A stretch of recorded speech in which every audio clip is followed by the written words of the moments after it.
Guys, talk about the momentum that the team has now and just being on the roll. Either guy.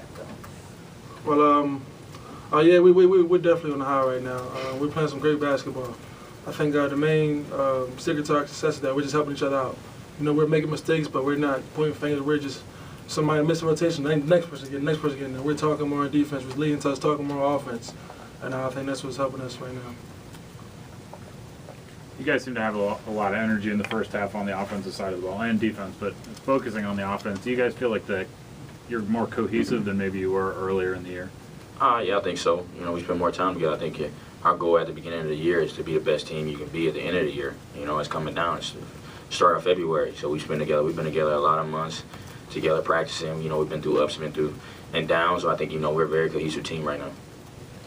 The last 2 wins for you guys kind of came in a little bit more dramatic fashion. You guys closed this one out and kept a pretty strong deficit. Can you just talk about the progress of this team as far as closing out games? We've been through a lot, you know, a lot of losses at the end of games and wins at the end of games. I think, you know, it's up in the air. I think that was good for us. You know, we're going to continue to get better, and I think we learn how to finish out and close games. Tim, you guys made pretty much most of your free throws down the stretch. Do you get to a certain point in a game like this where you know you're going to be shooting a lot more of those? It's just a matter of, you know, getting it done.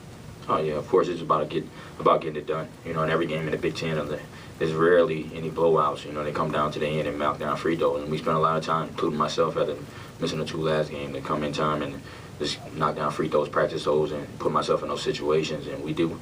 And you know, we're together. I think today we shot it pretty well. Guys, I think Purdue had a pretty big rebounding edge the first time you guys played them. How'd you guys reverse that today?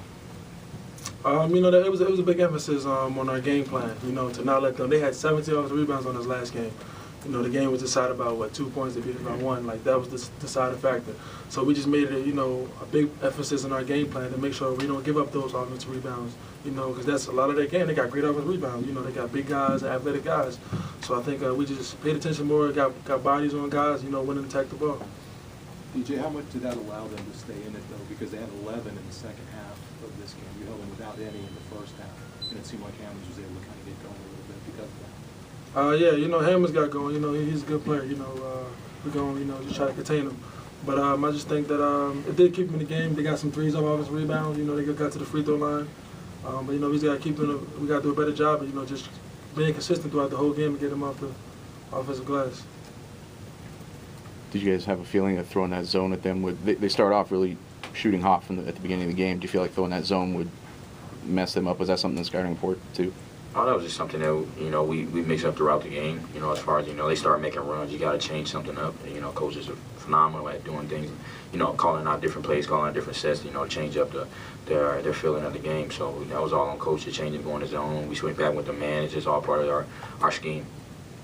You guys went up 51-41 there, and then saw Purdue come back to cut it to 2. You just talk about how the team regrouped there, seeing them cut it to 2. You guys came back and made another run there. It's just with the Big Ten. They're all great teams, top to bottom. You know, it's hardly, like I said, it's rarely any blowouts. You know, the teams are going to fight, going to compete, no matter what. If you go up 10, and if you up 10 or down 10, you're always going to keep playing, keep competing, and they did that. You know, obviously, like I said, we've been in that situation before, and so I think that helped us out. You know, we stayed together, continued to fight, and, you know, we got the lead back up.